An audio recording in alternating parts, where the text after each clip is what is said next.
আসসালামু আলাইকুম। আজ আমি রান্না করব ডিমের কোরমা। প্রথমে ডিমগুলো হালকা ভেজে নেব। তারপর এগুলো ভাজা হয়ে গেলে একটা একটা করে তুলে রাখবো এক সাইডে। এরপর এতে দিয়ে দিব পেঁয়াজ, কাঁচামরিচ এবং একটু হালকা ভেজে নিয়ে এতে দিয়ে দেব গোটা গরম মশলা।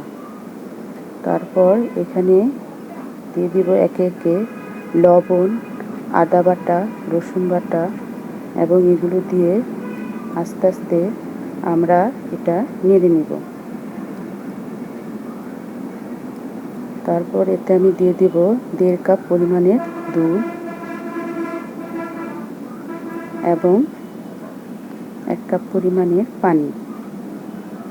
এরপর পানিটা ফুটে এলে আমরা এতে দিয়ে দেব ডিমগুলো।